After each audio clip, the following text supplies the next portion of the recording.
I wouldn't feel, like my body wouldn't feel like gassy or like it had to overwork itself, or it wasn't like, you know what I mean? It's just things that made me feel lighter, but I still was enjoying, because I think there's such a huge thing around like diet and like what's good and what's bad and like, you can't eat that and don't eat. And at the end of the day, it's like nobody's ever going to live their life for the rest of their life without like eating a piece of cake or like having like, it's ridiculous to think that you're going to live like that, Yeah, definitely. So I just like, I'm sorry, go ahead. No, I was going to say, it's interesting that you bring that up because as I was telling Dean when we first started the show, I went to the Art of Cool, which is a jazz festival, jazz/R&B festival, but they have this thing called Innovate Your Cool, where there's different people promoting different, a lot of times it's businesses, but they're also promoting different lifestyle things. There was a panel on education, there was a panel on different things. But one of the young ladies that spoke, that's actually what you said your yoga instructor did. That's what she asked. It was one of the first questions she asked, and I actually got her contact information. I'm hoping to get her on the show at some point as well. But she asked everybody there, when was the last time they looked in the mirror? And, of course, everybody's thinking, I just took, like everybody does every morning. They took a shower, they brushed their teeth, so they're like, everybody's pretty much raising their hand. And she's like, no, when was the last time you actually looked at yourself in the mirror? So that was kind of her homework assignment for everybody, was to basically do like a self-analysis of where you were. So look at yourself, to actually see yourself in the mirror, like see both your good points, your flaws, and everything. And that was kind of the message that she was giving, was kind of that, we always say that we're looking in the mirror. That what the average person probably runs in and during the course of a day is going to make several bathroom trips and several other kind of trips that will put them in the context of a mirror. But when you're looking at that mirror, are we actually looking at what's going on? Are we actually checking ourselves and seeing where we are in that moment, in that day? And oftentimes we're not. We're in such a rush that we're just basically just kind of like, we might do like a quick freshen up or whatever, but we're not really paying attention to what is being presented and the whole of us. Like, that's just what you're seeing. No, we're always looking in the mirror to fix our hair or our lipstick or our clothes, or how many times would I leave the house in the morning thinking I looked extra cute in the outfit, then I'd catch myself in like a glass window and I'd be like, why did you walk out of the house in that? You know what I mean? Right. Because and constantly judging yourself, and my husband would always say to me, you're so hard on yourself. You're always always feeling like you should do more. You can it's you're enough. And that's really like the journey that I've been on over the last, 21 months or whatever, is that, it started with the yoga and learning to look inside. And then it kind of, from there, I started doing other classes, like this class that I love that's called Intensati, where it sounds a little crazy, but it's a cardio class, and you shout positive affirmations at yourself out loud in front of the mirror in a classroom full of other people doing the same thing. And it's like, when's the last time, I can't even remember in my life ever that I actually spoke to myself as kindly as I do now. Wow. And that's huge. Yeah, that's very huge, and I think that's the point that this lady that was making the presentation, because these were like quick 15, 20-minute presentations that they were doing, and I think that was kind of the point that she was making, is that we have to actually say positive things to ourselves, because it's oftentimes very easy to get caught up in the negative, because I know that, that's one of the things is that I think media has gotten a little bit better. We've got positive images of all sorts of people, of all sorts of nationalities, sizes, orientations, all kinds of different things that are out there. But there was a time, when everybody was trying to do the whole Twiggy thing. And I think sometimes, particularly corporate America, gets caught up still in the media, gets caught up still in that kind of imagery. So I'm wondering how you even cope with that, because, you're living there. Oh, 100%. Listen, at the end of the day, over the course of the last 21 months, and I really like to use the term released. I have released 120 pounds, right? Have I been thinner in my life than I am right now? Sure. Have I been as mentally and physically fit as I am right now? No. Because it wasn't just about letting go of the physical weight, but it was letting go of the emotional weight of why it was that I kept doing that. And for that, I really did have to dig deep into my 3-year-old self and look at all the things that I was dragging around with me, all the bags that I thought I had unpacked, But then clearly, like, I might unpack them for like a year, but then I'd pack them back up and carry them around again for another 5 years. You know what I mean? Yeah. And then I'd reopen them and when I looked at all that, and a lot of that was, stemmed from, like, when I was younger, I grew up in a time when, like, body positivity was not a thing at all. There was no such thing as, like, plus-size clothes or junior plus. No. I wear a women's size 12 shoe, and I would have to wear men's penny loafers, and I would buy guys' jeans, and, and as I mentioned, I'm mixed black and white, and, like, the images that you saw on television of what beautiful women looked like was like a skinny blonde.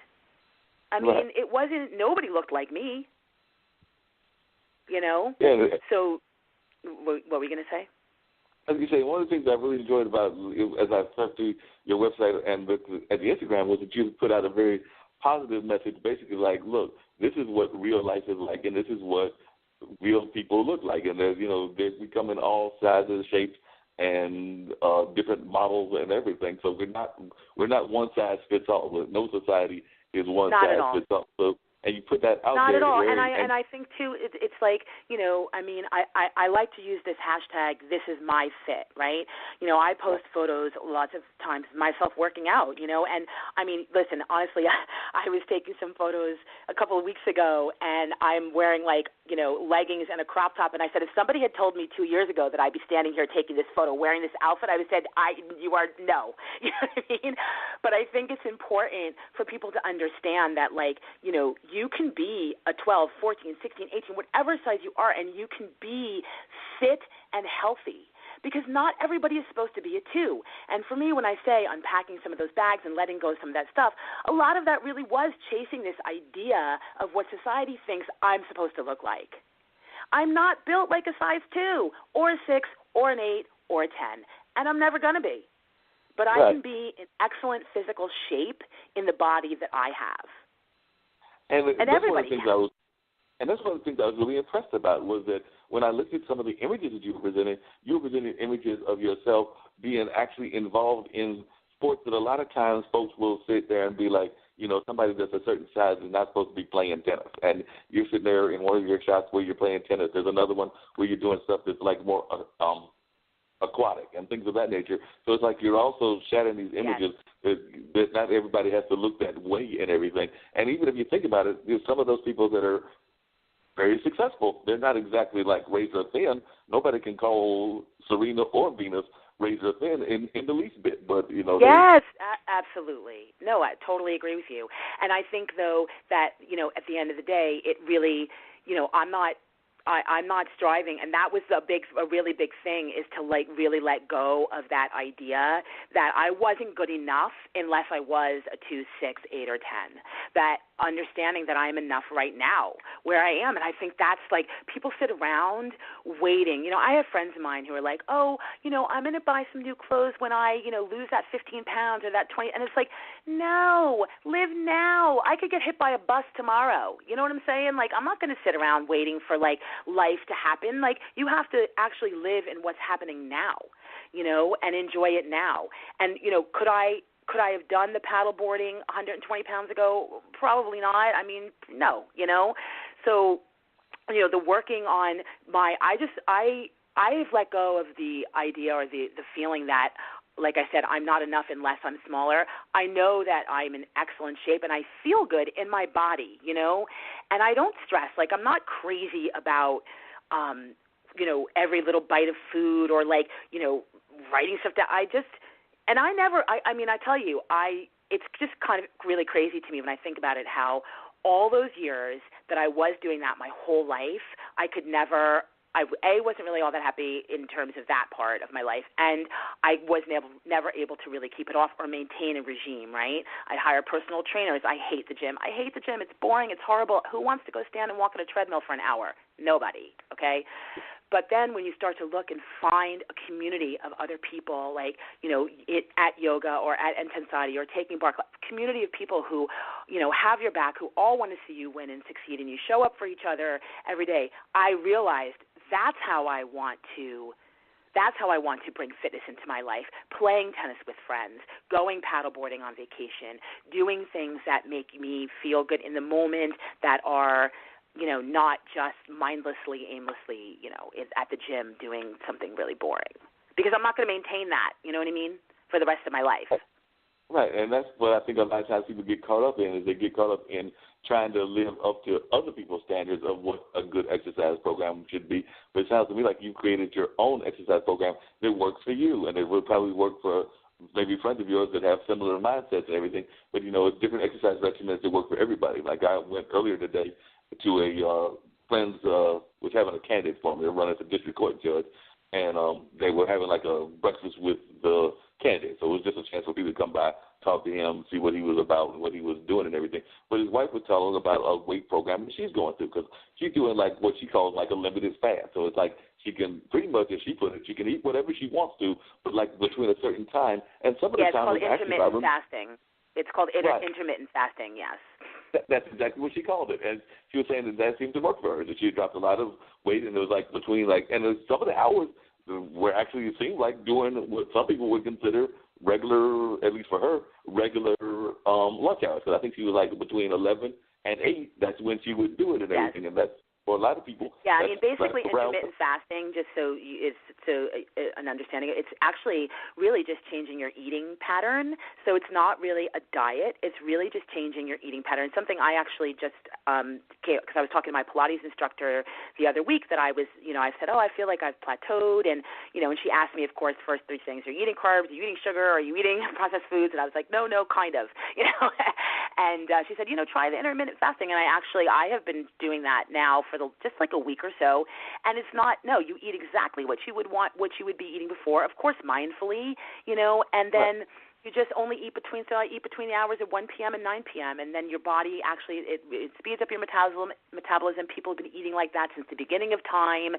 It's not some fad diet or like a crazy, and it really works for a lot of people. So I was like, all right, let me check that out. But no, it's definitely, I think people get really, really, come on, let's face it. We live in such a judgy society. We are judging each other over everything. We are judging each other from, your size to your color to, your sexual preference to all of it. Like, everyone's got something to pick on somebody about.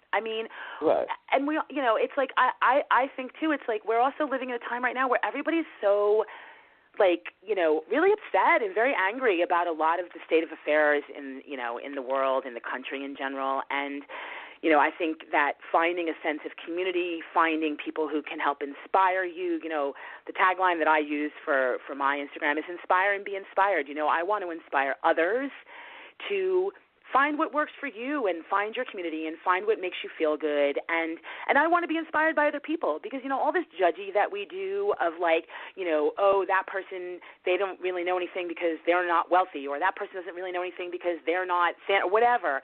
It's like every single person that comes across your life your path has something to share, to teach you. Right, and we need to stop being so, judgmental of everyone else and be more inclusive and understanding. Because when you do start to, listen, there was a time in my life when I would never talk about my weight. Nobody could see it. You know what I'm saying? But, I wasn't talking about it, so if I didn't talk about it, then you didn't see it. You know what I mean? It wasn't there.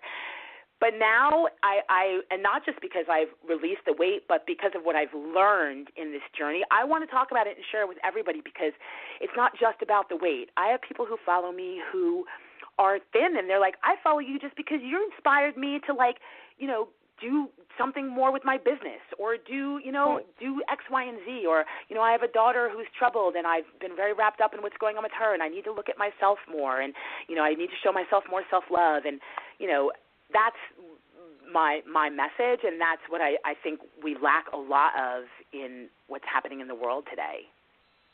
Yeah, because a lot of times we just get caught up in worrying about what other people think of us and whatever that is and everything. I know that here in where I'm at, in the Research Triangle Park area of North Carolina, and I'm not saying everybody does, but some people get caught up in, and I'm sure they do definitely up there in New York and stuff, but they get caught up in the statue.